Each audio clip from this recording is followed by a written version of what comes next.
सिर्फ इतनी बात कहना चाहता हूं कि मैंने हिंदुस्तान का जो थोड़ा बहुत इतिहास पढ़ा है और अपने बचपन में जो देखा है, उसमें हिंदुस्तान की आम जनता ने मिलजुल के रहना सीखा था। मोहब्बत थी। मेरे उस्ताद थे, मेरे टीचर थे मौलवी अहमद बख्श, सरकारी मास्टर थे।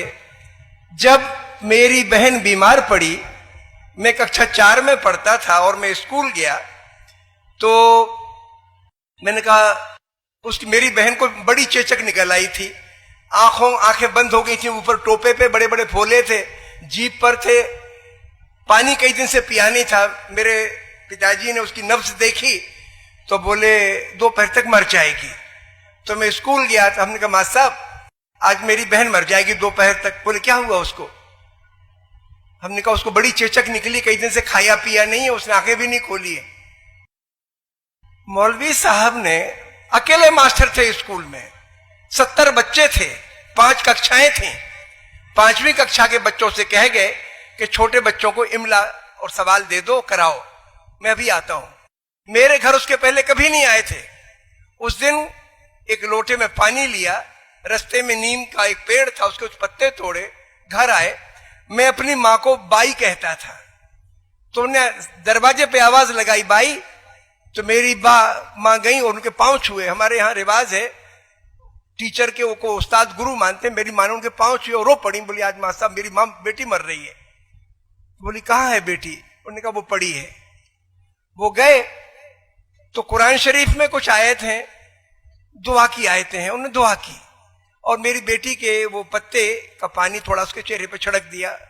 उसने थोड़ी सी आंखें हल्की सी मिलकाई और वो चले आए। दोपहर की नमाज पढ़ी, फिर आए और फिर उन्होंने दुआ मांगी और फिर थोड़ा सा पानी छिड़का, तो मेरी बहन के ने थोड़ा सा मुंह खोल दिया। तो मेरी माँ से बोले कि भाई इसके मुंह में थोड़ा पानी डाल दो। आते रहे 2-3 दिन, वो मेरी बहन ठीक हो गया, आज जिंदा है। ये हमारे हिंदुस्तान की तहजीब है। भूल जाओ राजाओं ने क्या किया, गुंडों ने क्या किया, लुटेरों ने क्या किया। हिंदुस्तान का आवाम तो ये है। 70-80% हिंदुस्तान के मेहनत करने वाले मजदूर, कारीगर और किसान, मैं इनके बारे में कहता हूं, ये देश का नहीं खाते, चाहे किसी मजहब के हों, देश को खिलाते हैं। अगर हमारे अंदर उनके दर्द का एहसास हो जाए तो हम इंसान बन जाए। सारे के सारे धर्मों को मैंने 3-4 बातें सीखी और कोई फर्क नहीं है। बुनियादी बात, आपको जमाना तेज रफ्तार का है। मैं चाहता हूं कि इतनी बड़ी बात कुरान शरीफ नहीं है, इतनी बड़ी बात वेद नहीं है, इतनी बड़ी बात बाइबल नहीं है। हम चाहें तो सबको पढ़ भी सकते हैं। जब आप इतनी बड़ी साइंस की बड़ी मोटी मोटी पोथियां पढ़ लेते हो तो इनका सार समझना मुश्किल काम नहीं है। और साहब का सार क्या है, मैं तो ये समझाऊं उनको पढ़ने लिखने के बाद, और या अपने उस्तादों से सीखा है। मैंने पूरे ग्रंथ नहीं पढ़े हैं, थोड़ा बहुत ही पढ़ा है, लेकिन 4-5 बातें मेरे जहन में बैठ गई है। पहली बात, सारी दुनिया का भगवान अल्लाह एक ही है। दूसरी बात, सारी दुनिया के इंसान एक हैं, कोई फर्क नहीं है, सारी दुनिया के इंसान एक हैं। तीसरी बात, जो आदमी मेहनत की यानी ईमान की रोटी खाता है वही भगवान के दरबार में पहुंच सकता है। ईसा मसीह ने इसके बारे में यूं लिखा, कहा कि सुई के सुराख में से ऊंट भले ही निकल जाए, जो आदमी मेहनत की या ईमान की रोटी नहीं खाता वो भगवान के दरबार में नहीं पहुंच सकता। पैगंबर मोहम्मद साहब ने यह कहा कि ब्याज से परहेज करो, माने मजबूरी का, किसी की मजबूरी का फायदा उठा के उसको लूटो मत, किसी की मेहनत मत हड़पो। ये 3-4 असूल हैं। अगर आपने इसमें गौर कर लिया तो आप इंसान भी बनेंगे और आप अल्लाह ताला के दरबार में भी जाएंगे। और अगर इनको भूल गए, आप विद्वान तो बन जाएंगे लेकिन इंसान नहीं बनेंगे, नरक में जाएंगे। नरक का रास्ता है। अब मुझे 3-4 बातें आपसे बुनियादी तौर पर करनी है, और मैं जिन बातों को कहना चाहता हूं उनको मैंने नाम दिया है सोच स्वावलंबन। भगवान ने अपन को जिस्म दिया है, शरीर दिया है, उसके अंदर एक दिमाग भी दे रखा है, लेकिन दिमाग तभी काम करता है और वही दिमाग का सोच सही है जिससे हमारी रूह ऊंची उठे, हमारा जमीर जगे। जिस सोच से जमीर मिट्टी में मिले वो सोच फजूल है, वो अकलमंदी फजूल है। तो मैं सोच स्वावलंबन के बारे में दो चार बातें आपसे कहना चाहता हूं। पहली बात तो ये, कुरान शरीफ में जो पहली आयत उतरी मोहम्मद साहब पे वो ये थी, पढ़।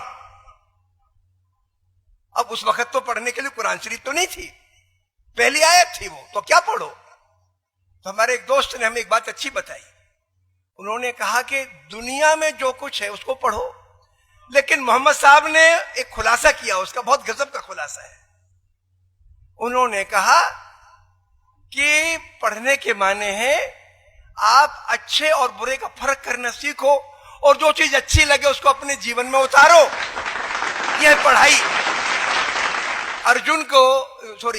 जब अर्जुन पांडव थे, पढ़ते थे, तो उसमें भी यही वाकया आता है। उसमें हुआ ये कि उनके गुरु थे द्रोणाचार्य ने लिख दिया, सत्य बोलो, झूठ और चोरी ना करो। ऐसा संस्कृत का एक वाक्य था जिसके माने थे सच बोलो और चोरी ना करो। अगले दिन बच्चों से पूछा, किसी ने सबक याद हो गया? सबने कहा जी याद हो गया। युधिष्ठिर से पूछा तुम्हें याद हो गया? बोले नहीं हुआ। तो उन्होंने कहा बड़ा गंवार लड़का है, इसकी या तो याददाश्त कमजोर है या इसका दिल नहीं लगता।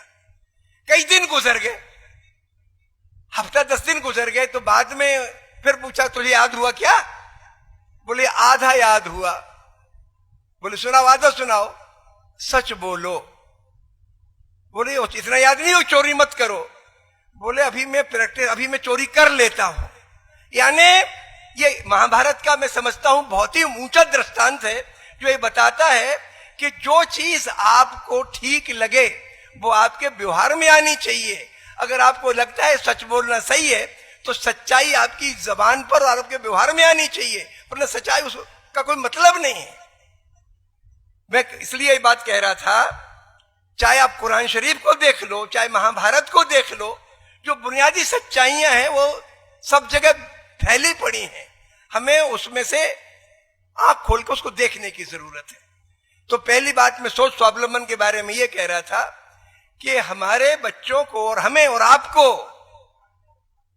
अपना सोच सच्चाई पर आधारित रखना है, गलत फहमियों पे नहीं।